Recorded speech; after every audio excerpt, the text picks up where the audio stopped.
हथियारों के इंटरनेशनल तस्कर सलीम पिस्टल की पहली तस्वीरें सामने आई हैं। एनडीटीवी के पास ये एक्सक्लूसिव तस्वीरें हैं, उसके साथ उसकी कहानियां भी आ रही हैं जो चौंकाने वाली हैं। वो 500 से ज्यादा पिस्तौलें भारत में तस्करी के जरिए पहुंचा चुका है।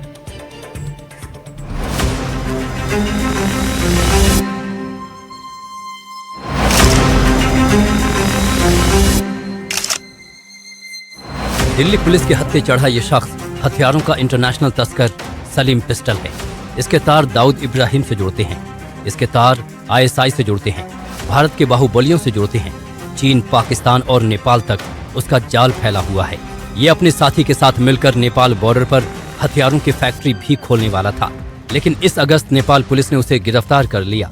फिलहाल वो दिल्ली पुलिस की हिरासत में है। एनडीटीवी के पास उसकी ये एक्सक्लूसिव तस्वीरें हैं। सलीम पिस्टल हथियारों की तस्करी और सौदागरी का धंधा करता था। भारत में उसने कम से कम 500 पिस्तौलें तस्करी के जरिए भिजवाई। इसमें वो जिगाना पिस्टल भी है जो गैंगस्टर की पहली पसंद बताई जाती है। दरअसल पिस्तौलों की तस्करी की वजह से लोग उसे सलीम पिस्टल कहने लगे। उसकी कहानी हैरान करने वाली है। सलीम दिल्ली के जाफराबाद का रहने वाला था। पहले वो ड्राइवर का काम किया करता था, फिर उसने इलेक्ट्रीशियन का काम किया, मोबाइल रिपेयरिंग में भी हाथ आजमाया। प्रगति मैदान में एक ऑटो एक्सपो में वो पाकिस्तान के पवेलियन से जुड़ा और फिर आईएसआई के संपर्क में आ गया।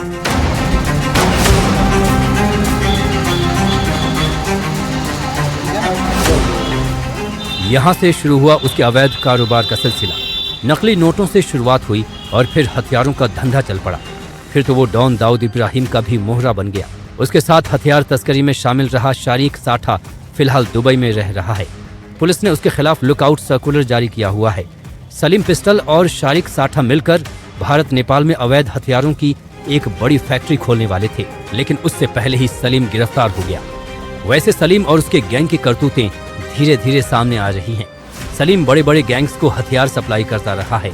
इसमें हाशिम बाबा, लॉरेंस बिश्नोई जैसे देश के बड़े बड़े गैंगस्टर शामिल हैं।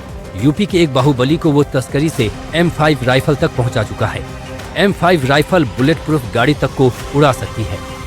सलीम के हथियारों की तस्करी का खेल भी अनूठे ढंग से चलता था, जिसमें परिवार शामिल था। सलीम पाकिस्तान में रहने वाले अपने जीजा अजीमुद्दीन के साथ मिलकर पाकिस्तान से वेल्डिंग मशीन के अंदर पिस्टल छिपाकर मंगवाता था।